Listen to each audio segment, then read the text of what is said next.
Bon.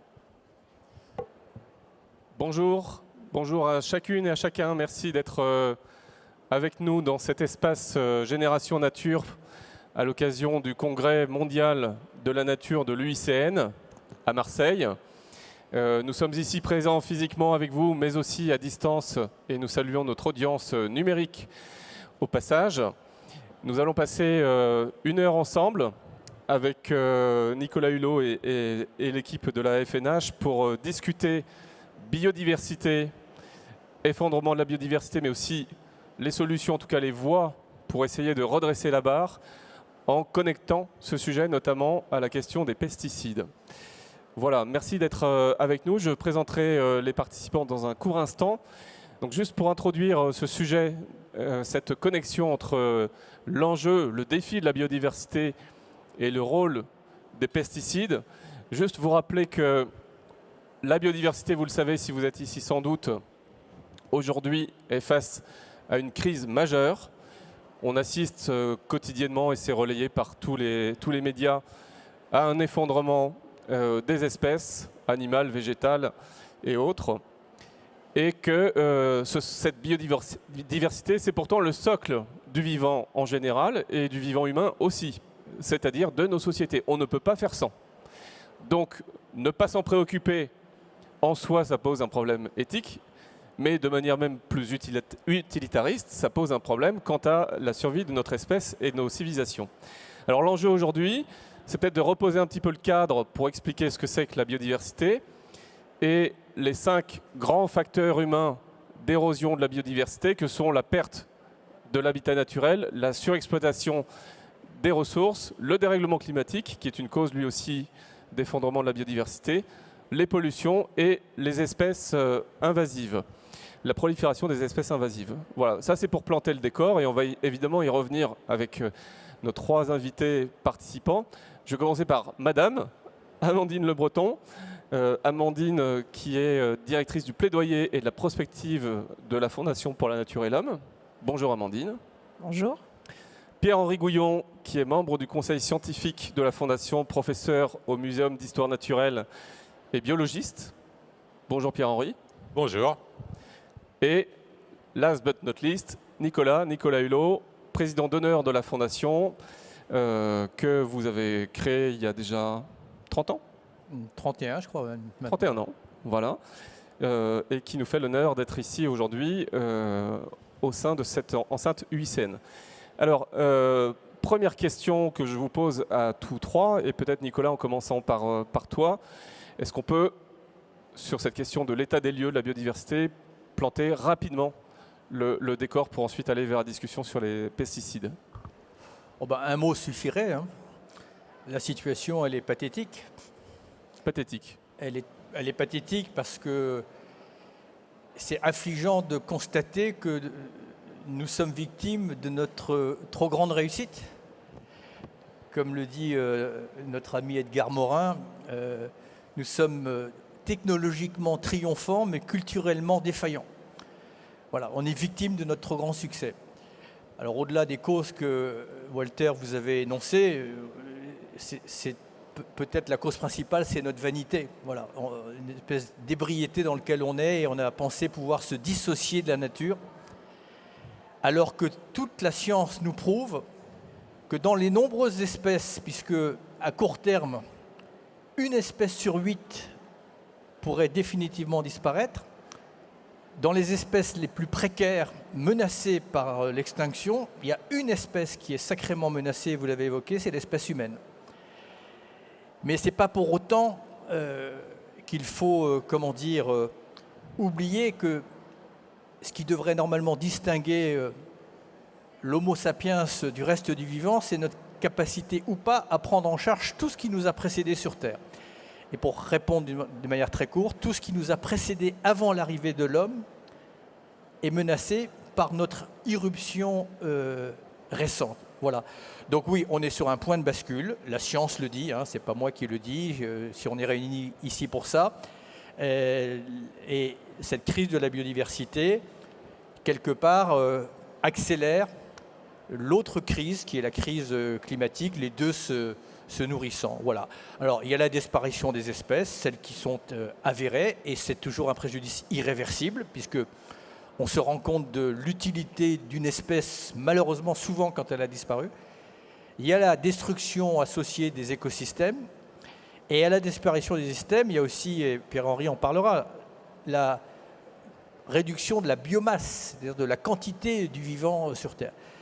Et la destruction associée des grands équilibres qui se sont forgés sur des millions d'années, et que l'arrivée de l'homme, avec sa puissance incontrôlable, a mis en péril au point de compromettre cet équilibre subtil que jusqu'à présent on ne trouve nulle part ailleurs dans l'univers, qui a permis à la vie de se développer, et nous sommes en train d'entraver cette pulsion de vie.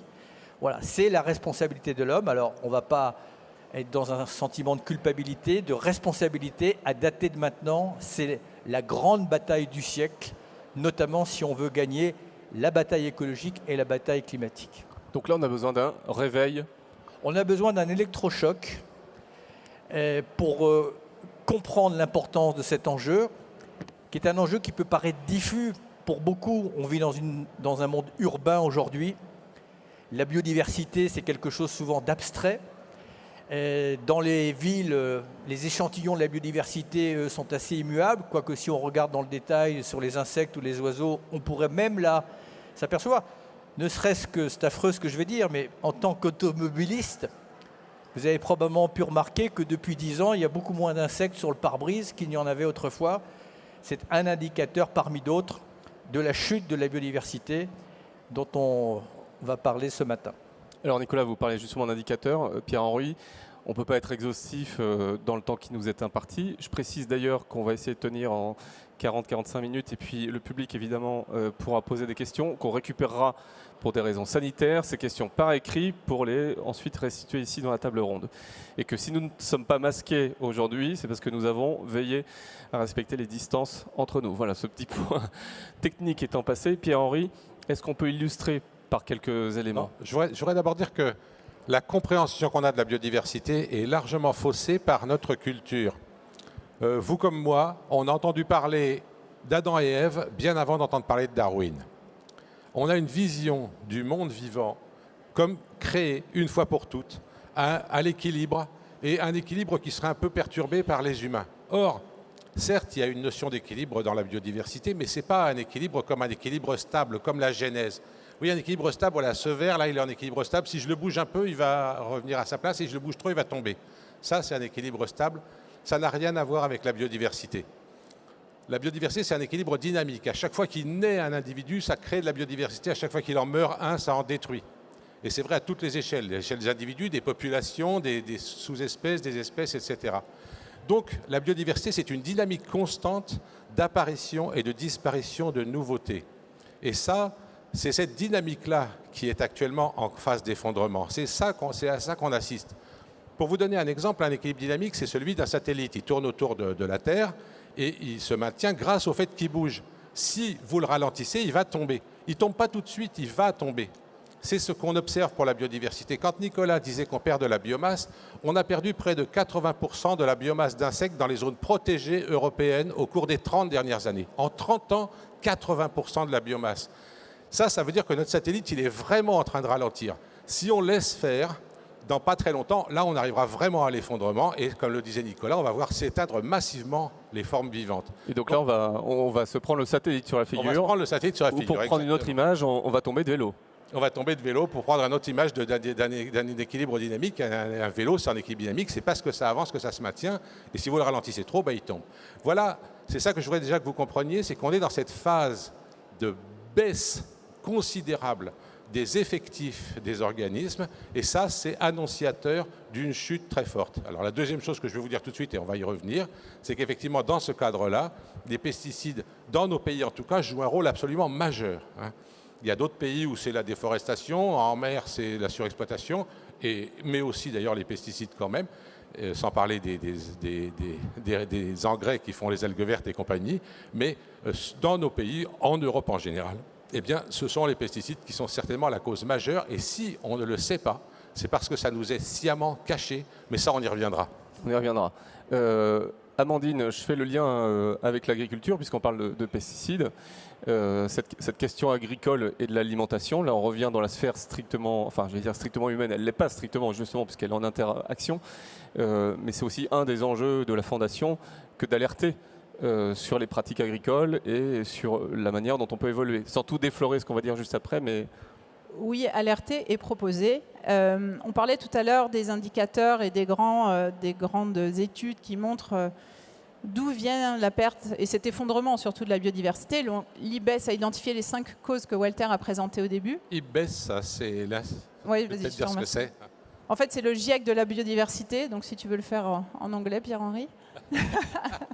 Bon. C'est une plateforme internationale politique et scientifique qui permet de rassembler les études sur la biodiversité, de faire un état des lieux régulier de cet effondrement, justement, qu'on qualifie aujourd'hui de 6e extinction de masse. Ce qui est intéressant dans les travaux de l'IBES de 2019, c'est qu'ils ont fait ces 5 points de cause de la perte de biodiversité, mais en transversal, ils ont mis en évidence que nos systèmes agricoles et alimentaires mondiaux étaient une des principales activités humaines qui étaient à l'origine de cette destruction. On a parlé tout à l'heure à la fois du changement d'usage des terres, quand on fait passer des forêts primaires, secondaires en surface agricole par exemple. L'un des moteurs, c'est évidemment nos consommations alimentaires et la production agricole. Quand on parle de pollution diffuse, on parle des pesticides. Quand on parle de changement climatique, on connaît aujourd'hui l'impact de l'agriculture et de l'alimentation sur le changement climatique. Donc on voit bien que nos systèmes agricoles et alimentaires, la façon dont on produit notre alimentation et la façon aussi dont nous, consommateurs, on la consomme, c'est un moteur déterminant de cet effondrement de la biodiversité. Ok. Alors, j'en reviens à Nicolas. Là, on connecte avec la question des pesticides. Donc, pourquoi aujourd'hui, dans cette discussion ensemble, vouloir faire ce focus sur le lien biodiversité-pesticides? On est passé par l'agriculture à l'instant. Voilà. Quelle est l'intention de la Fondation Non, en fait, dans la perspective de ce congrès, on trouvait que le sujet de lien de cause à effet entre les pratiques agricoles et l'érosion de la biodiversité n'était pas suffisamment mis en avant. Comme Pierre-Henri pourra encore une fois le développer tout à l'heure, dans nos territoires et sous nos latitudes, ce que l'on découvre pour certains, mais d'autres le savaient bien avant, c'est qu'évidemment les pratiques agricoles et notamment l'utilisation des pesticides est une cause majeure. Donc à partir du moment où on a identifié cette cause et sur laquelle on pourrait agir beaucoup plus rapidement, parce qu'il y a des sujets et dans les causes de la destruction de l'érosion de la biodiversité où la résilience sera beaucoup plus longue. Si on doit reforester, avant que les forêts puissent jouer leur rôle plein et entier, il faut plusieurs dizaines d'années. Là, sur les pesticides, s'il y avait un sursaut, une cohérence, une feuille de route et des moyens alloués, alors dans l'espace européen, pour ne parler que de notre zone géographique, on pourrait éradiquer cette cause d'une manière excessivement rapide. Ce qui ne veut pas dire qu'on peut revenir aussi en arrière. Il faut comprendre que tout ce que l'on jette, notamment dans les océans, que ce soit les plastiques ou les pesticides, malheureusement, ils sont là pour durer. Les molécules de synthèse, elles sont excessivement durables, malheureusement. Donc voilà, là, il y a un levier sur lequel on peut agir, sur lequel il n'y a pas un besoin de plus de moyens, il y a un besoin de meilleure affectation. Nous avons, à la Fondation, fait un rapport il n'y a pas très longtemps, qui a fait un petit peu de bruit, qui a vexé certaines personnes, alors que l'idée n'est pas de se vexer, l'idée est d'essayer d'identifier les causes et les leviers et les solutions. Et on s'est aperçu pour la France que seulement 1% des subventions publiques ou privées étaient efficaces pour réduire les pesticides. À l'échelle européenne, par rapport à l'argent de la politique agricole commune, seulement 2%. Donc 2%, ça veut dire que 2% de tout ce que l'on donne à l'agriculture, qui est quand même le premier budget européen, seulement influe pour réduire les pesticides, est efficace. Donc on donne 100 euros sur 100 euros. En France, il y a 1 euro qui est... En France, 1 euro qui est efficace pour réduire les pesticides et en Europe, 2 euros. Donc, et 90 euros efficaces pour les augmenter en quelque sorte. Hein. On va y revenir. C'est ce qu'on veut dire. Donc il y a quelque chose qui ne fonctionne pas. Et donc, et en même temps, ça ouvre la solution. C'est que si demain, petit à petit, progressivement, mais évidemment accompagné de la recherche pour identifier les alternatives, parce qu'il ne faut pas mettre le problème sur le dos des agriculteurs. Non, bien sûr. il faut mettre le problème sur le dos du système, du modèle que l'on encourage. Okay. Et donc, demain, à terme, comme le dit parfois avec brio Amandine, chaque denier public doit être au service du bien commun. Et donc, ce n'est pas 1 ou 2%, ça sera à terme 100% qui doit être du côté de la solution pour ne laisser aucun paysan, aucune agriculture dans l'impasse. Il y a des solutions, il y a des alternatives, elles peuvent avoir leur propre impact, mais beaucoup plus, évidemment, raisonnables que l'agriculture conventionnelle. Alors, on va venir aux solutions un peu plus tard, juste après. Pierre-Henri, sur ce lien, pour qu'on comprenne bien, qu'on fasse un peu de pédagogie, lien pesticides, érosion de la biodiversité, est-ce qu'on peut s'y arrêter un instant? Oui, je pense que ce qu'il faut comprendre, c'est que depuis une trentaine d'années, on a considérablement changé les molécules qui servent à se battre contre les ennemis des cultures. On a traditionnellement utilisé le cuivre. Bon, le cuivre, ce n'est pas terrible pour l'environnement. Hein. Le sulfate de cuivre, la bouillie bordelaise, etc., c'est encore utilisé en bio. Ce n'est pas terrible pour l'environnement, mais ça n'a rien à voir en termes de toxicité avec les molécules de synthèse qu'on fabrique actuellement. Les molécules de synthèse qu'on fabrique actuellement, comme les néonicotinoïdes, ça agit au nanogramme. Quelle est la technique qu'on emploie actuellement? On enrobe les graines avec ces pesticides avant de les semer.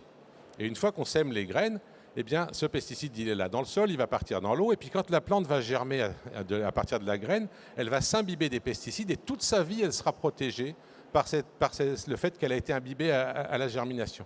Ça veut dire que ces produits extraordinairement toxiques sont mis systématiquement sur toutes les plantes de grande culture. On ne les met pas juste quand il y a une attaque, on les met tout le temps. Le résultat, c'est qu'on empoisonne l'environnement totalement, et on l'empoisonne donc avec des produits très très efficaces, hein, et tellement efficaces qu'effectivement ça tue à peu près tout le monde. Il faut bien comprendre ça. Alors ça tue qui? Voilà. Le tout le monde, qui voilà, est-ce qu'il y a derrière tout le monde? C'est ça qui est intéressant. Il y a quelque temps, l'organisme européen qui s'appelle l'EFSA, qui s'occupe d'accréditer ces produits, hein, qui accrédite les OGM, les pesticides, etc., a pondu un rapport en disant, bon, il faudrait peut-être regarder pas seulement, alors concernant une espèce emblématique, c'est dommage, elles sont parties, mais les abeilles. Hein, eh bien, qu'est-ce qui va se passer? Qu'est-ce qui se passe pour les abeilles? On regarde, on met un pesticide sur une abeille, on regarde si elle meurt, on dit elle ne meurt pas, bon c'est bon, le pesticide ne tue pas l'abeille. Ça c'est la technique. Mais l'EFSA a dit peut-être qu'il faudrait regarder les effets chroniques, si jamais on met tous les jours les pesticides, et si on les met dans l'environnement, pas seulement dans le laboratoire. Alors ça, c'est des manips qui ont été faites. Si vous mettez un néonicotinoïde sur une abeille, ça ne la tue pas tout de suite. Simplement, elle serait plus repérée, elle perd son orientation, donc elle ne revient pas à la ruche. Le résultat, c'est qu'en fait, elle est morte dans la nature, même si vous ne le voyez pas dans le labo. Donc l'EFSA a proposé un protocole pour tester la toxicité chronique des pesticides sur les abeilles. Ça n'a jamais été mis en œuvre. Ils l'ont proposé en 2012, ça n'a jamais été mis en œuvre. Pourquoi? L'association Pollinis, qui est l'association des apiculteurs, a demandé des explications à l'Europe, et l'Europe a refusé de donner des explications. Ils ont appelé la médiatrice européenne qui a sommé la communauté européenne de donner des réponses. La communauté européenne a dit qu'elle ne répondrait pas. Voilà.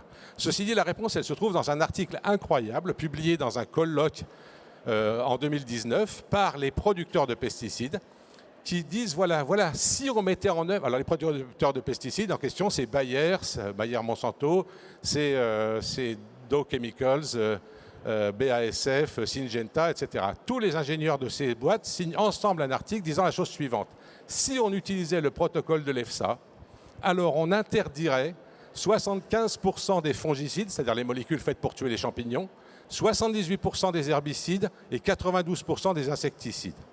Donc ils admettent eux-mêmes que 80% de leurs molécules tuent les abeilles. Or, ces molécules, quand il y a des molécules qui sont faites pour tuer des plantes, vous imaginez, mais une plante et une abeille, ça ne se ressemble pas. Si une molécule qui est faite pour tuer une plante tue une abeille, ça veut dire qu'elle tue tous les animaux, nous y compris d'ailleurs. Hein. Donc, en réalité, malheureusement, évidemment, ces boîtes ne disent pas quels sont les produits qui seraient interdits et ceux qui seraient autorisés. Le résultat, c'est qu'actuellement, on sait de l'aveu même, ça serait des écolos qui auraient sorti de résultats, on pourrait dire, bon, ils ont peut-être exagéré. Là, c'est l'aveu même des boîtes que ces molécules tuent tout le monde, tous les êtres vivants à l'heure actuelle sont empoisonnés par ces molécules. Et c'est quelque chose de tout à fait nouveau. Pierre-Henri, pour bien comprendre ce que vous dites là, vous êtes en train de dire que l'usage des pesticides de dernière génération a un impact systémique absolument sur la biodiversité, c'est ça? Ça joue sur tous les êtres vivants. Donc des animaux, des végétaux, des insectes. Voilà, exactement, absolument tout. Évidemment, en plus, ça joue sur des chaînes et sur l'équilibre dont je vous parlais tout à l'heure, l'équilibre dynamique. Si vous tuez les insectes, vous tuez directement aussi les autres bêtes, mais vous tuez indirectement les bêtes qui mangent les insectes, c'est-à-dire les oiseaux, les batraciens, les reptiles, etc. Donc en réalité, nous assistons à un empoisonnement généralisé Et ça, c'est quelque chose dont je pense qu'il serait urgent d'informer nos concitoyens parce que c'est un problème gravissime. Et alors, pourquoi est-ce qu'ils... Du coup, que disent les boîtes? Elles disent, ben non, il ne faut pas mettre en place le protocole de l'EFSA. Quand on va tester un produit, ce qu'il faut, c'est comparer le nouveau produit avec un environnement normal. Et un environnement normal, c'est quoi? C'est un environnement déjà plein de pesticides. Et c'est ça qu'ils sont en train d'essayer de faire passer au niveau européen.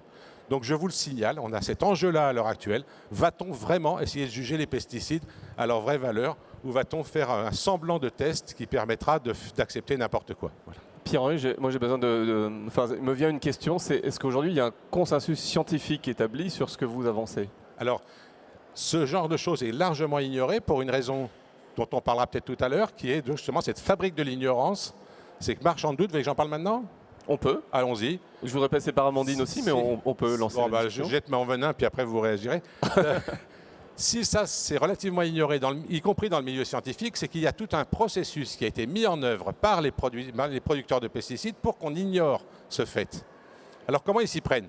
C'est une méthode qui a été mise en point le 15 décembre 1953 dans un hôtel de New York, le Plaza, où les producteurs de tabac ont rencontré des public relations qui leur ont expliqué si vous vous contentez de dire que le cancer du poumon, ce n'est pas dû au tabac, ça ne va pas marcher. Ce qu'il faut, c'est créer une controverse. Et donc, vous allez subventionner des recherches sur toutes les autres causes de cancer autres que le tabac. Comme ça, le tabac apparaîtra comme noyé dedans. Et du coup, ça ne se verra pas que c'est de votre faute. C'est ce qu'ils ont fait de 1953 jusqu'à 2000. Ça a marché pendant 50 ans. Bon. Ça a fini par ne plus marcher quand même. Voilà, ça a mis 50 ans. Ceci dit, ce qu'il faut bien voir, c'est que c'était quand même assez facile de comparer des fumeurs et des non-fumeurs. Bon, il y avait le problème de la tabagie passive qui était compliqué, mais quand même. Ce qui est plus compliqué avec les pesticides, c'est que, comme vous le disiez, c'est systémique et donc on ne peut pas comparer des individus soumis aux pesticides ou d'autres pas soumis parce que tout le monde est soumis aux pesticides. Donc c'est encore plus difficile à démontrer et les entreprises ont subventionné toutes les recherches sur des causes autres que les pesticides pour expliquer le déclin de la biodiversité ou des abeilles. Vous voyez, ils subventionnent le frelon asiatique, le varroa, qui est un petit machin qui attaque les abeilles, etc., etc. Ils subventionnent toutes les recherches autres que les pesticides. Et quand il y a une recherche qui montre que les pesticides sont mauvais, ils envoient la meute de leurs scientifiques à eux pour démolir cet article-là. Et puis, ils noyotent les institutions comme l'INRA. Les marchands de tabac avaient noyauté à fond l'OMS. Il y a un rapport de 200 pages qui est paru en 2000 de l'OMS disant comment ils ont été complètement noyautés par les producteurs de tabac. Évidemment que toutes les grandes institutions françaises sont noyautées par les producteurs de pesticides, à commencer par le ministère de l'Agriculture. Donc on est dans une difficulté très grande parce que tout ça empêche d'obtenir un consensus. Et il y a une science maintenant de la production de l'ignorance, ça s'appelle l'agnotologie, qui a été créée à partir de l'histoire des marchands de tabac. Et les gens qui s'occupent d'agnotologie sont tous aujourd'hui à travailler sur la façon dont l'agnotologie permet de comprendre comment l'action des pesticides reste inconnue dans la communauté scientifique et dans le grand public. Agnotologie comme agnostique, c'est ça? Comme ignorance. Ignorance. Ignorance, fabrique de l'ignorance. Okay. L'étude de la fabrique de l'ignorance. Amandine, comment sur cette base-là, quel chemin la Fondation entend proposer? Alors, si autant d'énergie a été mise dans ce que vient de dire Pierre-Henri pour essayer d'attirer l'attention ailleurs finalement que sur les pesticides, c'est parce que les pesticides sont devenus la clé de voûte en fait de nos systèmes agricoles. Et ça, c'est important de le comprendre. C'est-à-dire que c'est pas seulement se dire on réduit à la marge, mais on garde un fonctionnement de notre agriculture qui est ce qu'il est aujourd'hui. L'agriculture s'est adaptée elle-même, répond aux besoins de mettre des pesticides. C'est-à-dire que les systèmes agricoles, petit à petit, depuis les années 60, ont perdu en diversité. Donc en diversité cultivée, en diversité des paysages, ça s'est complètement uniformisé.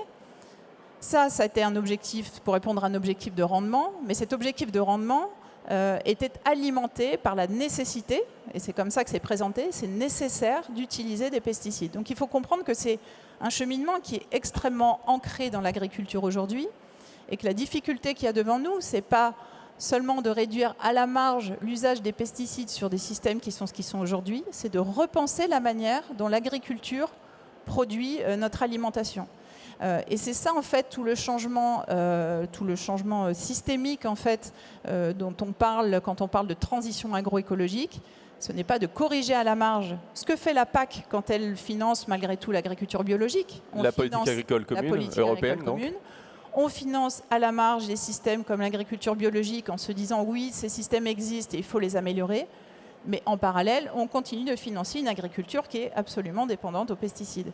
Et donc c'est vraiment un changement de vision de ce qu'est l'agriculture qu'il faut entreprendre maintenant. Donc en fait, pour prendre une image, on a une agriculture aujourd'hui qui est dépendante aux pesticides de manière systémique, un peu comme nos économies sont dépendantes au pétrole ou aux énergies fossiles sur la question climatique. Et il faut défaire cette dépendance. Et la bonne nouvelle, c'est qu'aujourd'hui, il y a un certain nombre de systèmes agricoles qui montrent qu'on peut ne plus être dépendant aux pesticides. Et le premier de ces systèmes, c'est l'agriculture biologique.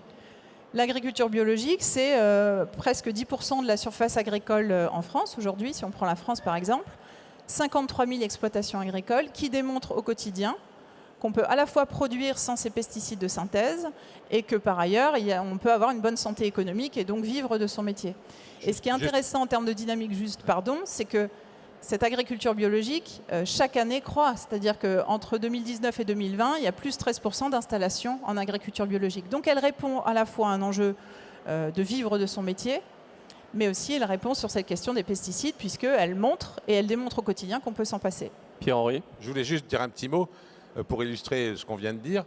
L'agriculture biologique utilise le sulfate de cuivre comme pesticide, et les marchands de doute sont en train de lancer une vaste opération pour dire que le sulfate de cuivre, c'est une catastrophe pour l'environnement, etc., etc. Alors que ça fait des centaines d'années qu'on utilise le sulfate de cuivre et que la biodiversité se comportait plutôt bien, alors que c'est depuis qu'on emploie les pesticides de synthèse que la biodiversité s'effondre à cette vitesse-là. Donc, vous voyez, là encore une fois, l'action des marchands de doute, vous avez peut-être entendu dire que le cuivre, c'est une catastrophe pour l'environnement. Sachez que si vous entendez dire ça, vous êtes en train d'entendre l'écho d'un de ces travaux des marchands de doute. Même si vous avez dit tout à l'heure que c'était pas terrible, on est bien d'accord. C'est pas terrible, mais ça n'a rien à voir avec un oui, on n'est pas dans le... croyez-moi. C'est pas aussi puissant. Ok, ça, le message est passé.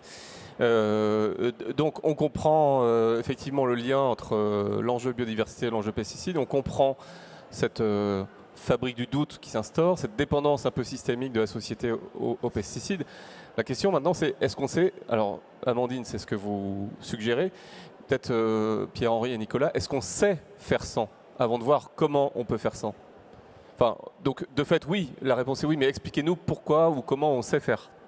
Je commence et puis Nicolas fera une synthèse comme il sait faire. Moi, je voudrais vous dire deux choses. La première, c'est que si on veut se passer de ces produits, la première chose à faire, c'est de remettre de la diversité dans l'agriculture, comme l'a dit Amandine. Il faut arrêter de mettre des centaines de millions d'hectares avec le même génotype de plantes, ce qui est évidemment idéal pour les entreprises qui produisent ces plantes, enfin ces semences, et qui produisent en même temps les pesticides. Sachez que maintenant, les graines et les pesticides, c'est produit par les mêmes entreprises, qui sont d'ailleurs au départ des entreprises de chimie de guerre, ce n'est pas un hasard. Donc, il faut arrêter de produire. Oui, au début, vous savez, après la guerre de 14, on s'est demandé, on avait eu besoin de produire de l'azote pour faire des bombes. Et on s'est demandé comment faire pour continuer à produire de l'azote, parce qu'on savait bien qu'il y aurait une autre guerre bientôt. Donc il ne fallait pas arrêter la production d'azote et on n'avait plus tellement besoin de bombes. Alors on s'est dit, on va les mettre dans l'agriculture. Ça a été le début de l'agrochimie qui est venue de la chimie de guerre. Ce n'est pas du tout anecdotique. Voilà, bref. Donc on a actuellement ce problème de diversité. Il faut remettre de la diversité, refaire des semences paysannes, faire des semences qui produisent de la diversité, remettre en œuvre une dynamique de la diversité dans les agrosystèmes. Ça, c'est le premier point. Deuxièmement, quand on arrête les pesticides, actuellement, il y a une difficulté. Par exemple, si vous arrêtez de mettre des insecticides, eh bien, vous avez des insectes qui mangent vos plantes. Et c'est d'autant plus grave que tous les insectes qui sont là, normalement, pour manger les insectes qui mangent vos plantes, on les appelle des auxiliaires, eh bien, ils ont largement disparu dans le processus. Parce que dans les chaînes trophiques, eh bien, les produits toxiques s'accumulent en haut de la chaîne. C'est-à-dire ceux qui mangent, c'est ceux qui sont le plus empoisonnés. Donc, quand vous avez des pucerons et des coccinelles qui mangent les pucerons, les insecticides, ils tuent encore plus les coccinelles que les pucerons, si vous voulez. Le résultat, c'est qu'il n'y a quasiment plus de coccinelles pour manger les pucerons. Et donc, il va falloir un moment pour remettre... Pour le moment, ces espèces n'ont pas disparu. Donc, on peut encore espérer qu'elles reviendront si on arrête de les empoisonner. Mais il faut se dépêcher de le faire. Et évidemment, il y a d'autres choses à faire. Du coup, c'est aider les agriculteurs qui feraient cette démarche. Ce qu'il faut pouvoir dire aux agriculteurs, c'est vous arrêtez les pesticides, vous risquez d'avoir des pertes. Eh bien, à ce moment-là, on vous fait une assurance et on vous remboursera les pertes liées au fait que vous avez arrêté les pesticides. Je vous dis ça, ce n'est pas anecdotique. Actuellement, le ministère de l'Agriculture est en train de mettre en œuvre des assurances, mais exactement pour le contraire, des assurances pour aider les agriculteurs à continuer pareil et à rien changer.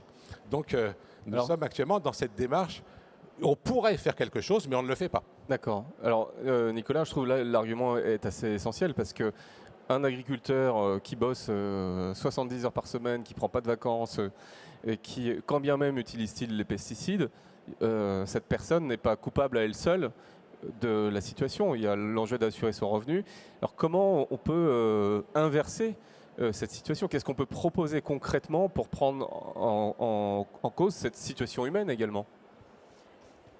Bon, il faut qu'on sorte des postures. Il ne faut pas rendre les agriculteurs responsables de la situation.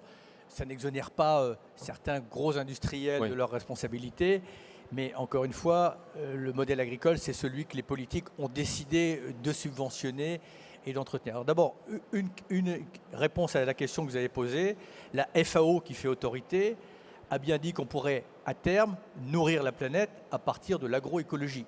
Ça a été acté. Alors, on ne passe pas d'un modèle à l'autre comme ça, brutalement. Bien entendu, ça se programme et il faut faire en sorte que ceux qui se sont endettés pour un modèle, on puisse les aider à se convertir. C'est évidemment une feuille de route sur laquelle, d'ailleurs, la Fondation, nous travaillons avec le monde agricole. Le grand drame de l'agriculture, et je parle sous contrôle de Pierre-Henri, ça a été la spécialisation de l'agriculture, des grandes zones de monoculture, le monde qui s'est divisé quand on pense que nous, aujourd'hui, nous sommes encore dépendants du soja au détriment de la forêt amazonienne. Enfin, qu'on soit obligé d'importer nos protéines végétales pour nourrir notre bétail, c'était le grand drame de l'agriculture, c'était la scission entre l'élevage et l'agriculture. Donc il faut revenir, encore une fois, à ces bonnes pratiques. Alors c'est une agriculture, l'agriculture bio, l'agroécologie, beaucoup plus intelligente qu'elle ne paraît. Elle allie évidemment du bon sens paysan avec évidemment le meilleur de la technologie. Mais encore une fois, si l'agriculture bio avait bénéficié des mêmes aides que l'agriculture conventionnelle, d'abord pour ceux qui mettent, mêmes recherches aussi. Qui mettent comme argument que le bio c'est réservé aux classes aisées, oui, probablement parce que c'est plus cher, mais si l'agriculture bio avait bénéficié des mêmes attentions et des mêmes aides, croyez-moi qu'elle serait accessible à tout le monde. Donc encore une fois, il faut utiliser les leviers dont on dispose, et ceux de la politique agricole commune en sont un merveilleux levier. C'est énormément d'argent pour aider chacun à se convertir. Il faut utiliser le levier de la restauration collective, plusieurs milliards de repas par an dans notre pays, pour ne parler que de notre pays. Si cette restauration collective s'approvisionne à l'agriculture de proximité et à l'agriculture bio, on peut évidemment créer une filière. Moi, j'insiste, j'ai visité sur le terrain, en France, entre autres, mais pas simplement, également en Afrique, j'ai vu des paysans heureux. Il faut le dire. Allez dans les Côtes d'Armor, allez voir, alors je prends celui-là parce qu'il est proche de chez moi, c'est le CEDAPA, c'est un collectif d'agriculteurs qui a changé complètement de pratique. Ils partent en vacances, ils prennent parfois des week-ends, ils ont des rendements économiques et écologiques largement équivalents. Mais ils ont une angoisse en moins. Oui. Ils ont une angoisse en moins pour les conjointes ou les conjoints des agriculteurs. C'est les conséquences sanitaires de l'utilisation des pesticides, parce que cela, on le met de côté. Oui. Mais moi, je ne le mets pas de côté, parce que si l'on regardait aussi les victimes collatérales, au-delà de l'impact sur la biodiversité, sur la santé des agriculteurs, donc on peut vraiment, ce n'est pas une fatalité. Alors, il y a probablement, et c'est là le rôle de l'INRA, et c'est là aussi que la méthode est importante, parce qu'il ne suffit pas de dire on sort du glyphosate, ou on interdit les néonicotinoïdes. Après, il faut prendre en compte les réalités du terrain.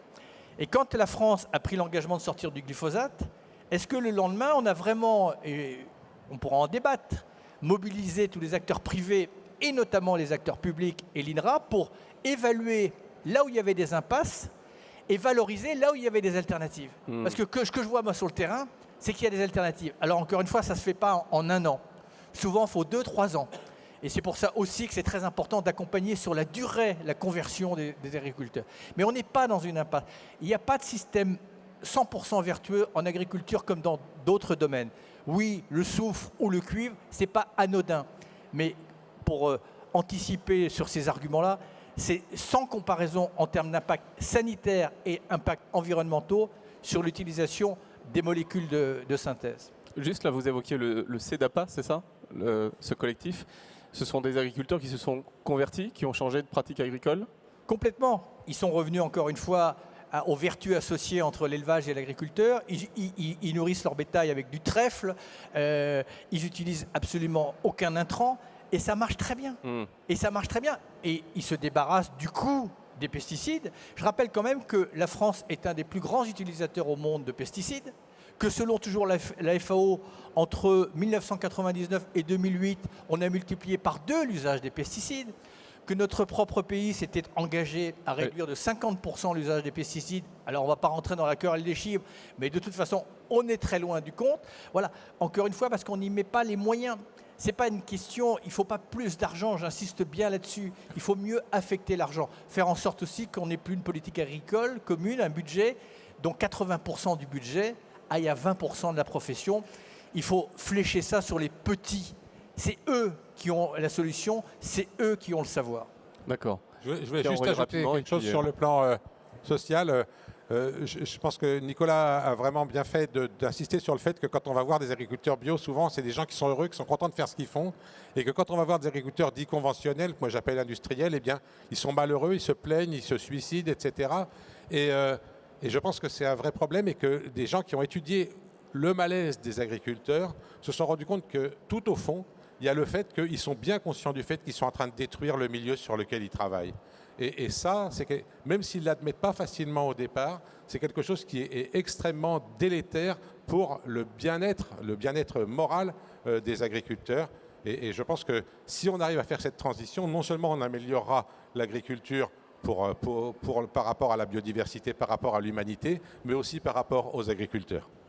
Amandine, sur les bases qu'on évoque là, c'est quoi le chemin pratique, enfin en tout cas pratique au moins au sens à l'échelle d'un pays comme la France ou de l'Europe que vous avez identifié pour la Fondation? Alors oui, il y a un chemin pratique, mais d'abord rappeler qu'on est à un moment charnière en fait. Évidemment, on l'a rappelé à l'ouverture hier de la conférence du ICN et toute la semaine, on va parler de biodiversité, du fait qu'il y a urgence, qu'il faut agir vite, etc. Donc sur la biodiversité, tout le monde a, je pense, ici maintenant les idées claires.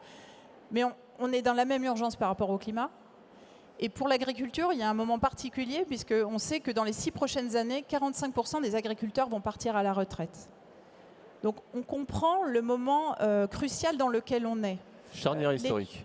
Charnière historique, sociale, écologique et économique, de fait, puisqu'évidemment, derrière, il y a le secteur économique fondamental qu'est l'agriculture pour la France. On a fait donc une étude, comme le rappelait Nicolas, à la Fondation Nicolas Hulot, une étude qui donc analysait les financements publics et privés dédiés aux pesticides. Cette étude, elle montrait aussi que finalement l'augmentation des pesticides, elle était associée finalement à l'utilisation des pesticides par le groupe d'exploitation agricole qui déjà en utilisait beaucoup. Autrement dit, l'augmentation depuis 10 ans des pesticides, elle est alimentée par les 9% d'exploitation agricole qui en utilisaient déjà beaucoup. Ce que ça veut dire, c'est qu'on est dans un moment de dualisation de l'agriculture. Les exploitations agricoles qui utilisent beaucoup de pesticides seront amenées à en utiliser toujours plus. Ceux qui en utilisent le moins en utilisent plutôt moins. Et puis il y a 60% des exploitations agricoles ou des agriculteurs qui finalement se trouvent entre ces deux modèles. Et c'est à eux que s'adressent les politiques publiques au fond. C'est à eux qu'on envoie les signaux économiques et publics en disant voilà, nous on vous incite soit à vous diriger vers une agriculture qui réduit drastiquement son usage des pesticides, plutôt l'agriculture bio, et donc on vous accompagne pour faire évoluer votre modèle, soit, et je parlais du premier groupe d'agriculteurs les plus utilisateurs, on continue comme ce qu'on a fait par exemple avec la PAC, et on entretient un système dépendant aux pesticides. Donc ce moment, il est charnière aussi par rapport à ce qu'on appelle le renouvellement des générations. Encore une fois, la moitié des agriculteurs part à la retraite dans les 6 ans. Ça veut dire que pour un départ à la retraite, se posera le choix d'une installation. Et cette installation, quelque part, devra choisir, si je caricature, entre un système peu dépendant aux pesticides et un système dépendant qui rentre dans une économie mondialisée. Alors une fois qu'on a posé ce constat dilemme, qui est important. Alors il y a plusieurs choses, Nicolas. Comment vous le traitez ? Voilà, Nicolas a parlé de la politique agricole commune. Donc la France a déposé son plan stratégique national qui est la déclinaison française de la PAC, dans lequel, et nous on le regrette, finalement l'agriculture biologique notamment n'est pas plus aidée que dans l'ancienne PAC. C'est-à-dire qu'on remet en place une PAC qui est structurellement sur les mêmes fondements que les anciennes PAC. Donc les PAC d'il y a 7 ans, les PAC d'il y a 14 ans et les PAC d'il y a 21 ans. Alors même que le monde est en plein bouleversement. Donc ça, c'est une première question. Est-ce qu'on utilise les mêmes outils face à un monde dans 2, 3, 6, 7 ans qui sera radicalement différent. Nous, on pense que non, et pourtant, la PAC est sur les mêmes bases. Mais je vais être un peu caricatural, Amandine, mais est-ce que le sujet, c'est d'aider ceux qui sont déjà convertis, ou est-ce que c'est pas d'aider, comme vous le disiez, ceux qui sont sur le point de prendre une décision? Alors, il y a les deux, parce que quand on a 9 milliards d'euros par an d'aide allouée à un secteur agricole, on peut à la fois faire ce qu'on appelle les paiements pour services environnementaux. Et ça avait été notamment une promesse de président Macron en disant « je mettrai en place ces paiements pour services environnementaux ». Donc c'est reconnaître les services qu'un modèle agricole confère à la société en mettant un certain nombre de pratiques, notamment l'agriculture bio. Ça, c'est pour ceux qui existent déjà. Voilà, force est de constater qu'aujourd'hui, l'agriculture bio ne sera pas plus aidée que par exemple un modèle qui s'appelle haute valeur environnementale, HVE, dont on ne reconnaît pas, et la recherche ne reconnaît pas aujourd'hui le bénéfice, notamment sur la biodiversité. Donc on ne reconnaît pas les services encore que l'agriculture biologique confère à la société. Et pour répondre à ta question, il y a évidemment le deuxième volet. C'est comment on fait en sorte que les 60% d'agriculteurs dont je parlais tout à l'heure, qui sont à un carrefour, quelque part entre deux modèles, comment on fait en sorte qu'eux, finalement, s'engagent dans la transformation de leur système. Et c'est bien à eux que s'adressent, on va dire, prioritairement les politiques publiques, puisque les aides publiques constituent quand même une grande partie du revenu des agriculteurs. Mais du coup, oui. Pour revenir à ta question de départ, si jamais on veut que les 60% s'orientent du bon côté, il faut d'une part les aider, mais d'autre part leur montrer que la situation bio est désirable. Et pour leur montrer qu'on ne les laisse pas tomber ensuite. Voilà, exactement. D'accord, je comprends. Donc ne pas aider les bio, c'est ne pas encourager les hésitants à aller vers le bio. Mais là, on sait que la France va prendre la présidence de l'Union européenne. Même si on sait que ça ne peut pas tout, on sait comment fonctionne la politique. Il y a 28 États en Europe. Bon. Qu'est-ce qui peut être fait là, puisque le président Macron était ici hier et Nicolas a pu le rencontrer, échanger avec lui. D'ailleurs, au passage, qu'est-ce que vous vous êtes dit? J'ai lu qu'il avait parlé d'un système qui s'appelle les clauses miroirs. C'est quoi ce truc? En fait, c'est un sujet où là, pour une fois, on est en totale phase avec le monde agricole et, on va dire, la sphère écolo. Voilà.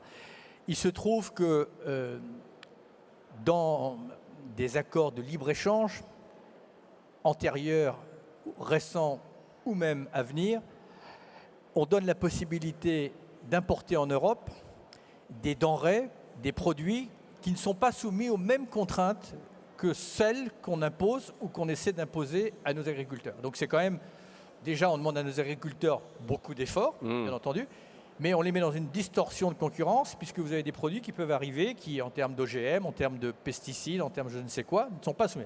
Autrement dit, le combat est perdu d'avance. Là, on peut comprendre que le monde agricole soit rétif en disant, attendez, ça va bien, quoi. Bon. Et donc, une des choses, un combat sur lequel on est d'accord, qui fait consensus, et sur lequel, évidemment, on a demandé, et là, on a eu une réponse positive du président, que pendant la présidence française de l'Union européenne, on en fasse une priorité, c'est de mettre en place aux portes de l'Europe ce qu'on appelle des clauses miroirs. C'est-à-dire que l'idée n'est pas d'interdire de commercer avec l'Europe, mais c'est de servir de ces accords, ou en tout cas de ce commerce, comme des leviers. Vous commercez avec nous aux mêmes conditions. Et donc ce sont des leviers vertueux. Il ne faut pas oublier que, pardon, on parle de l'Europe alors qu'on est censé parler de problèmes planétaires, mais l'Europe peut, comment dire, donner l'exemple. C'est le premier espace économique européen. Donc personne ne peut se dispenser de commercer avec nous. Faisons-le à nos règles. Mais faisons en sorte, encore une fois, voilà, de ne pas mettre nos agriculteurs dans cette situation inéquitable. Et puis, dans cette présidence française, parce que je sais bien que tout le monde est tourné déjà pour ce qui concerne la France vers les élections, moi ce qui m'importe c'est que chaque jour soit utile. La France n'a pas été, très sincèrement, les plus disruptifs sur la révision de la politique agricole commune. D'ailleurs, hier, dans une discussion dans laquelle il y avait le vice-président de la Commission européenne, il a clairement dit que si la France, qui a un rôle majeur dans la PAC, était plus offensive, on aurait pu réviser beaucoup plus en profondeur la politique agricole commune. On peut encore jouer sur des marges de manœuvre dans les 9 mois qui viennent. Parce qu'encore une fois, c'est un outil essentiel, crucial. Vous savez, le monde agricole, c'est un monde éclectique, hétéroclite, très diversifié. Mais pour beaucoup, c'est un monde en souffrance. Parce que c'est un monde de précarité, c'est un monde en plus pointé du doigt, parfois d'une manière totalement injuste, bien entendu. Mais on pourrait, comment dire, les apaiser en diversifiant leurs revenus. Plutôt que leurs revenus soient conditionnés à une espèce de rendement, à une espèce de compétition sordide il faut les rémunérer pour des services rendus. Ils peuvent être la solution. On est en phase avec les éleveurs en France. Ils peuvent nous aider à stocker du CO2, mais il faut les rémunérer pour ça. Ils peuvent nous aider, encore une fois, en réduisant l'utilisation des pesticides et en refaisant des écosystèmes, notamment comme des haies, à rentrer dans une démarche résiliente de la biodiversité. Ils peuvent fournir de l'énergie renouvelable. Donc, si je comprends bien, en plus d'être producteurs de notre alimentation, ils peuvent quelque part jouer un rôle, être gardiens du vivant, de la biodiversité. Et du coup, si on les rémunère pour ça, vous diversifiez leurs revenus et vous leur enlevez cette espèce de précarité économique dans laquelle ils sont et qui est un stress permanent.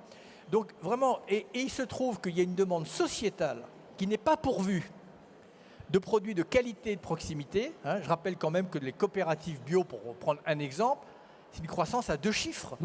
Et que la plupart des produits bio ne viennent pas de proximité. Donc il y a un cercle vertueux et il y a un moment favorable pour ça. Mais le point final, évidemment, c'est la révision de la politique agricole commune. C'est-à-dire que ça fait belle lurette que les agriculteurs sont les producteurs de notre environnement. Simplement, ils n'étaient juste pas rémunérés pour ça et ils le faisaient sans qu'il y ait de réflexion sur la façon dont ça se passe. Et on n'en avait pas conscience collectivement. Ouais. D'accord. Alors, est-ce qu'il y a des questions parce qu'on avait promis un échange. Un dernier point, je veux dire que je pense que juste pour resignaler pendant que que vous avez des petits papiers qui circulent ici dans le public. Voilà, avec jeune homme, je ne connais pas ton prénom, je suis désolé. Mais voilà, en vert. Pierre-Henri. Oui, je voulais juste dire que j'ai regardé le programme de cette semaine et que le mot pesticide n'apparaît que dans cette session. Et ça, je pense que c'est quand même très révélateur du fait qu'il y a, c'est ce que je vous disais tout à l'heure, sur le fait que l'effet majeur des pesticides est caché et que plein de gens se préoccupent de biodiversité, de conservation de la nature et ne sont pas conscients du fait que leur problème numéro 1 se situe au niveau des pesticides, au moins dans nos pays. Bon, ça, je pense que le message est bien martelé, Pierre-Henri, et merci pour ça, évidemment. Alors, est-ce que je peux récupérer quelques papiers et me faire le porte-parole humble de vos questions? Alors, je vais faire un truc en live, puisque je vais essayer... Ouh là là là, qu'est-ce que vous êtes bavard. Alors, ouais, j'en prends une ou deux pour commencer. Merci, Bérangère. Oui, vas-y, Amandine, si tu veux rebondir, on le fait. Juste un point aussi sur ce lien entre agriculture et biodiversité. En disant qu'il faut que l'agriculture tienne compte de la biodiversité, ce n'est pas demander aux agriculteurs de faire une BA. En fait, c'est d'assurer les conditions de l'agriculture de demain. Et ça c'est important aussi, parce qu'en fait, ce qui se passe, c'est que l'agriculture est en train de scier la branche sur laquelle elle est assise. C'est-à-dire qu'il y a une double boucle. Certes, les pesticides détruisent la biodiversité, mais c'est la biodiversité, plus de biodiversité, qui permettrait de se passer des pesticides. Donc il faut bien comprendre cette relation-là. Ce n'est pas seulement une relation de contrainte, c'est une relation de se garantir ensuite une activité, et donc un revenu et une agriculture forte et résiliente, notamment face au changement climatique. Très bien, alors je vais déjà prendre 2 questions et je vais vous demander, je vous trouve super bien organisé, la parole circule bien, donc on essaie de continuer sur cette lancée. Une question sur les élevages bovins notamment. Quel modèle durable suggérez-vous? Demande Chloé. Est-ce que là-dessus, je ne sais pas, Amandine, Pierre-Henri? Alors aujourd'hui, vous savez qu'on a des ruminants qui doivent manger de l'herbe normalement, qui mangent beaucoup plus de céréales que d'herbe. Voilà. Donc la base d'un élevage durable, c'est un retour à l'herbe, notamment pour les ruminants, donc vaches, ovins, etc. Oui. Cet élevage durable, il existe. Alors en France, en fait, l'élevage allaitant, donc la production de viande, en fait, pour la production de viande, 80% de l'élevage allaitant est à l'herbe. Donc on a plutôt une production de viande en France qui est bénéfique à la biodiversité. Sur l'élevage laitier, c'est totalement différent. On a un système basé sur l'alimentation en céréales, etc. Donc, moi, j'ai envie de dire que le mot-clé, c'est herbe, au retour à l'herbe.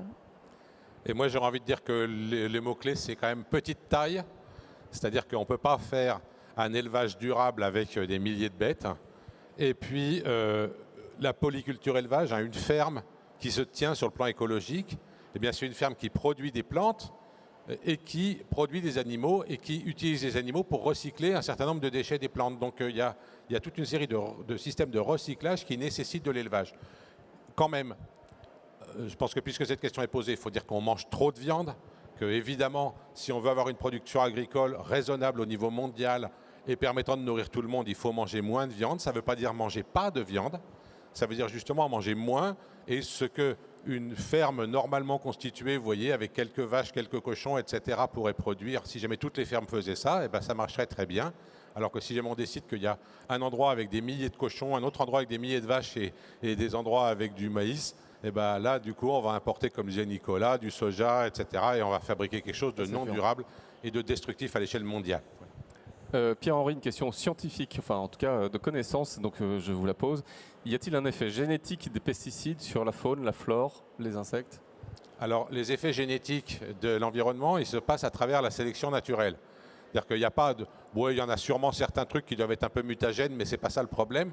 Les effets génétiques, ils se passent de la façon suivante. Vous avez une variation, vous avez des plantes par exemple, eh ben, elles ne sont pas toutes pareilles. Vous mettez un herbicide, eh ben, si vous le mettez de façon suffisamment régulière, vous allez sélectionner des plantes résistantes à cet herbicide. Si vous mettez toujours le même insecticide, vous allez sélectionner des insectes résistants à ces insecticides. Si vous mettez d'ailleurs des antibiotiques, vous allez sélectionner, vous le savez, des bactéries résistantes aux... Ça ne provoque pas l'apparition, juste ça le sélectionne. Donc en réalité, oui, on est en train de rendre les insectes résistants aux insecticides, les bactéries résistantes aux antibiotiques. D'ailleurs, tout à l'heure, Nicolas disait, quand on est en ville, la biodiversité, ça paraît abstrait. C'est vrai que ça paraît abstrait, mais je voudrais que vous sachiez une chose. Nous baignons dans un écosystème bactérien. Depuis le début de cette séance, nous avons échangé des millions de bactéries entre nous. Ah non, hein. Nos bactéries, si, je suis désolé. On n'avait pas le droit. Et même avec les gens que tu n'aimes pas, tu échanges des bactéries, il n'y a rien à faire. On a 10 fois plus de bactéries dans nos intestins que de cellules dans notre corps. Nous sommes des écosystèmes. Et donc, même si on ne le voit pas, nous baignons dans un écosystème. Et donc, en perturbant la dynamique des écosystèmes, on perturbe toute la dynamique, y compris de la vie humaine. Je ne résiste pas, Pierre-Henri, à vous donner, mais vous la connaissez, cette info. Le poids, la biomasse, le poids de la vie sur Terre, quand on regarde un peu comment ce poids de la vie est réparti, c'est 82-83% de végétaux, c'est 13% de bactéries du poids total de la vie sur Terre. Et les humains, c'est 0,01% du poids total de la vie sur Terre et évidemment 99% des emmerdes. Mais 0,01% du poids de la vie sur Terre, ça ce sont nous, les humains. Et 40% de votre poids de fesses, c'est des bactéries. Pensez-y à chaque fois que vous pourrez. Nous sommes des bactéries. Juste un point sur la dimension des résistances. En 2008, moi c'est le dernier chiffre que j'ai, on a identifié que 550 espèces d'insectes étaient résistantes aux insecticides utilisés jusqu'alors. Et ça fait le lien avec ce que je disais tout à l'heure sur le fait qu'on scie la branche sur laquelle on est assise, parce que si par la sélection et l'évolution, on sélectionne ces espèces qui sont résistantes, en fait, on ne pourra plus rien faire ensuite. Alors, question précise, réponse rapide, s'il vous plaît. Comment arbitrer quand on a des données qui montrent une baisse de rendement pour l'agriculture bio? Cela ne met-il pas en tension occupation des sols versus pollution? Alors, je réponds très rapidement. Il y a une baisse de rendement, c'est-à-dire de production, mais pas une baisse de rendement, parce que si vous enlevez le prix de tous les intrants que vous auriez mis pour ne pas faire du bio, eh bien, vous y gagnez à faire du bio. Ça a été démontré N fois, et on continue à raconter ce genre de choses qui est fausse. Voilà. Alors, mais je pense que la question n'était pas seulement économique, mais en termes d'occupation des sols. Si jamais on arrête de manger trop de viande, on produit assez au niveau mondial pour toute l'humanité. Actuellement, on produit assez de nourriture pour toute l'humanité. S'il y a des gens qui meurent de faim, c'est parce qu'ils sont trop pauvres pour acheter à manger. Et du coup, les gens comme nous, ils ont trop et ils gaspillent, comme vous le savez. Donc, ce n'est pas un problème de production globale, c'est un problème de pauvreté.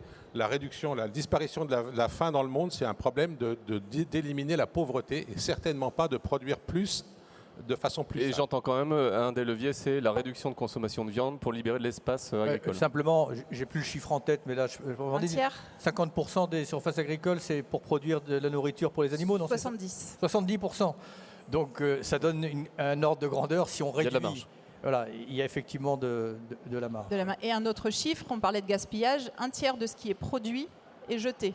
Donc toute l'énergie, les intrants, etc., qui sont mis à produire l'alimentation, un tiers est jeté. Donc on comprend bien le gaspillage énorme d'alimentation, mais tout ce qu'il y a derrière d'énergie, de ressources, etc. Ce qui est terrible, c'est qu'on dit qu'il ne faut pas gaspiller, mais si les pauvres ne peuvent pas acheter à manger, eh ben, vous n'allez pas demander aux riches de tout bouffer, on est déjà assez gros comme ça. Hein. Donc, je rappelle qu'on meurt plus d'obésité que de malnutrition. Hein.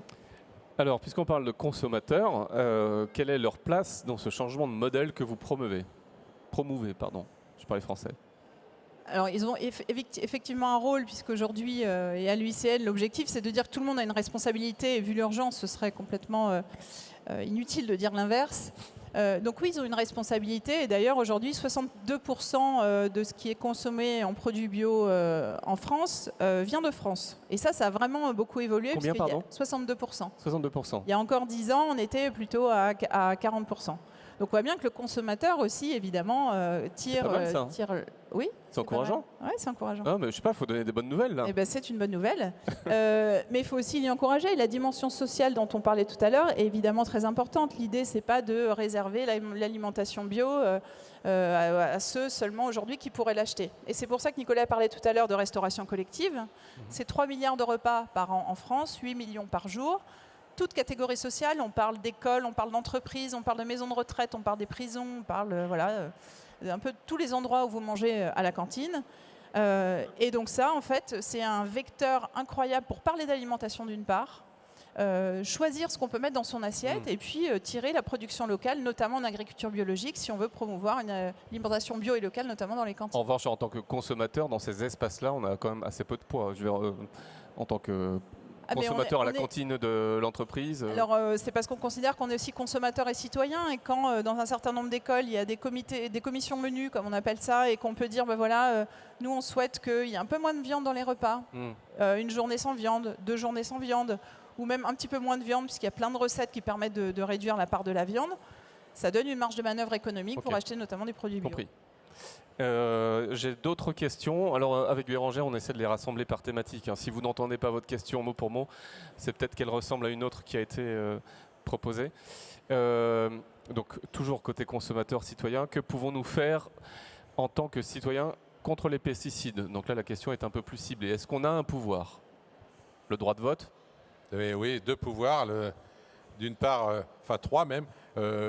Vous pouvez acheter des produits qui n'utilisent pas de pesticides de synthèse, en particulier des produits bio. Vous ne laissez pas avoir par des faux labels comme le label, comment tu l'appelles déjà? HVE. Voilà, haute valeur environnementale, ça ne veut rien dire, c'est du greenwashing. Vous pouvez voter et faire savoir à vos élus locaux que vous trouvez que c'est important. Ça aussi, c'est pas rien. Leur écrire? Voilà, leur écrire, ou même, je sais pas, moi, il y a quand même pas mal de cas où les élus locaux viennent faire des visites à domicile, donc n'hésitez pas à leur en parler. Et puis le 3e point, c'est quand même que vous pouvez adhérer à une association ou une fondation qui s'occupe de ces questions, la FNH, France Nature Environnement, je vais en donner d'autres, comme ça je ne vais pas donner l'impression que je ne fais que citer, ou Humanité Biodiversité par exemple. Il y a des fondations qui s'occupent de ces questions. Dernier point, si jamais vous avez peur de ne pas avoir le candidat de vos rêves aux prochaines élections présidentielles, je vous signale qu'il existe un truc qui s'appelle la primaire populaire et je vous engage à aller voir ce qui se passe sur leur site web. Charlotte souligne qu'il faudrait préciser que les produits phytosanitaires sont des pesticides. Oui, le mot phytosanitaire, c'est un mot greenwashé pour dire pesticide. La France ne devrait-elle pas appliquer une taxe supplémentaire aux produits français et étrangers non conformes en termes de pratiques agricoles avec les pesticides, ou réduire inversement les taxes pour les produits mieux-disants, biologiques notamment? Alors justement, ce dont on parlait tout à l'heure sur les clauses miroirs, c'est vraiment un levier diplomatique pour carrément interdire l'importation de produits qui ne respectent pas les mêmes exigences que nous. En revanche, la question de la fiscalité, elle est essentielle. À la FNH, on a aussi identifié que c'était un chantier qu'il fallait ouvrir, ou j'allais dire réouvrir, parce qu'évidemment, vous connaissez peut-être le principe pollueur-payeur, qui est un principe européen, de dire voilà, quand on diffuse une pollution, eh bien, il faut la réparer ou à minima la payer. Sur les pesticides, c'est un sujet qui est latent, dont on a parlé plusieurs années. On dit que ce n'est jamais le moment d'aborder cette question. En revanche, il ne faut pas voir la fiscalité comme seulement un prélèvement, une contrainte. Il faut le voir aussi comme une opportunité avec une enveloppe financière qui peut permettre ensuite d'accompagner les agriculteurs. Donc il y a une vraie réflexion à avoir sur comment on incite à réduire l'usage des pesticides, par une fiscalité par exemple sur l'usage des pesticides, et comment on peut réutiliser ensuite cette enveloppe pour accompagner encore une fois l'agroécologie ou l'agriculture biologique. Connaissez-vous les contours, Amandine, c'est pour vous, et juste en 1 ou 2 mots, enfin une réponse courte s'il vous plaît. Connaissez-vous les contours de la nouvelle PAC et de ses impacts sur l'usage des produits phytosanitaires? Mieux, pire? Comment ça se présente? Je dirais pareil. En fait, ce qu'on a pu montrer, c'est que 2% donc, des aides de l'ancienne PAC avaient un impact avéré sur la réduction des pesticides. Pour augmenter cette assiette, cette enveloppe, il fallait à minima multiplier par 5 les aides à l'agriculture biologique, ce qu'on n'observe pas aujourd'hui. Donc il n'y a pas de saut quantitatif majeur, il y a un peu plus d'argent sur l'aide à la conversion pour que de plus en plus d'agriculteurs puissent se convertir. Mais il n'y a pas ce qu'on appelle l'aide au maintien qui, justement, encore une fois, dit que ces aides, que l'agriculture biologique donne des bénéfices à l'environnement. Et deuxième élément qui fait dire que la réponse est plutôt statu quo, voire moins bien, avec encore des incohérences, c'est qu'on va donner à l'hectare autant d'argent à un hectare en agriculture biologique qu'un hectare en haute valeur environnementale. La haute valeur environnementale, c'est une démarche dont l'Office français de la biodiversité a montré qu'elle n'avait pas d'impact avéré, qu'elle n'avait pas étudié ou pas clair en tout cas sur la biodiversité.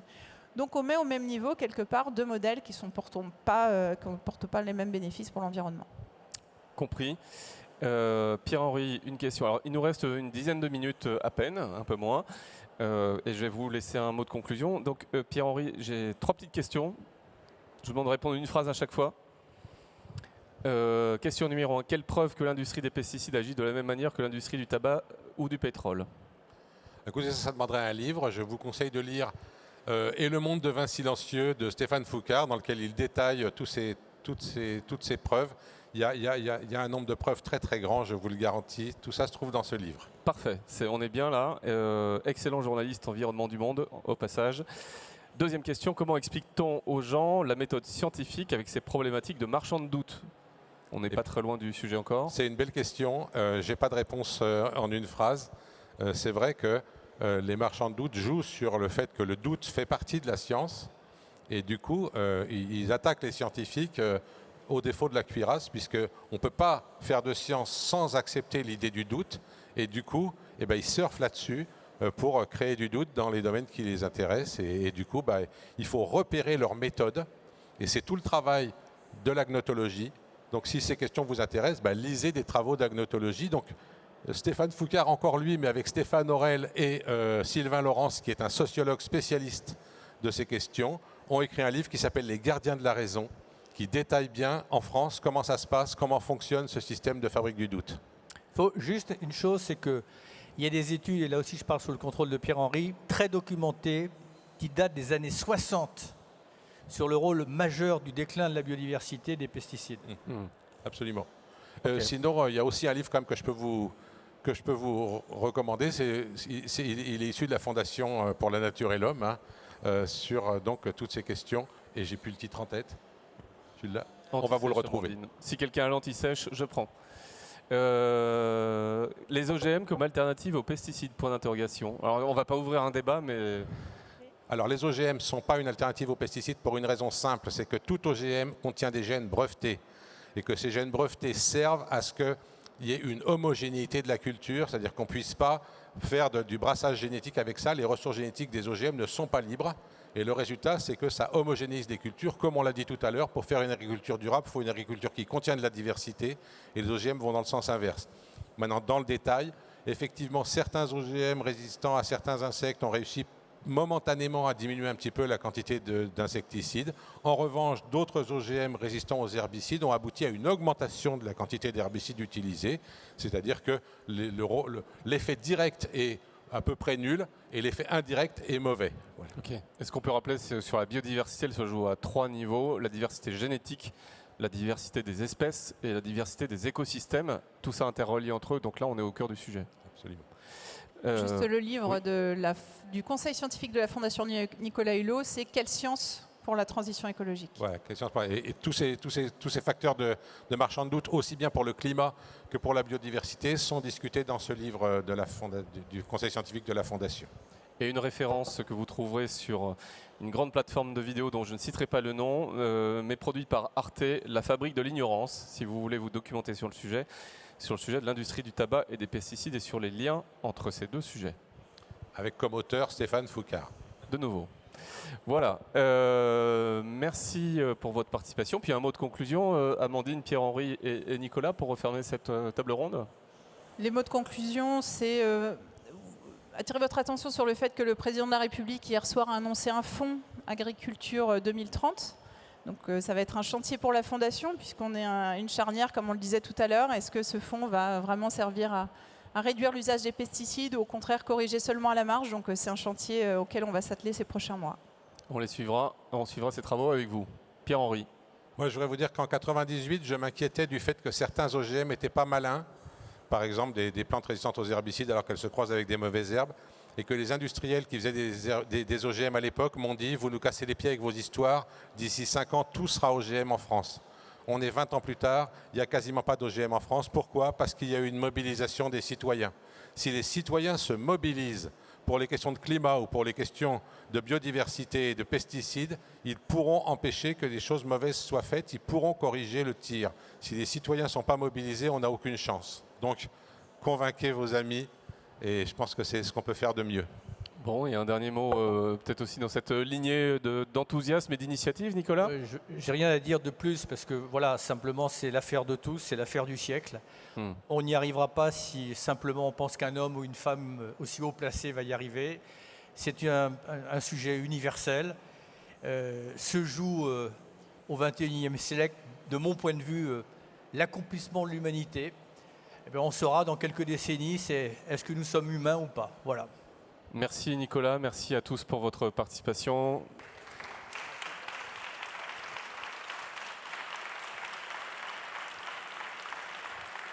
Merci à vous qui êtes...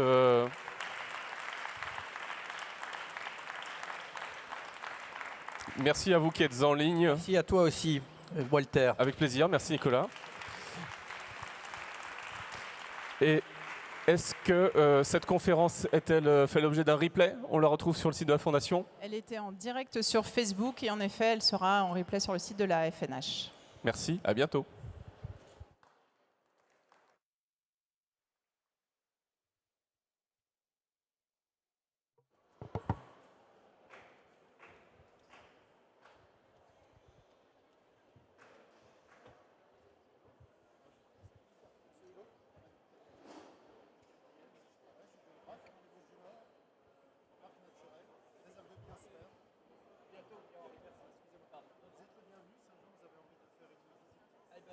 Officieuse, avec les naturalistes dans la forêt, simplement une balade.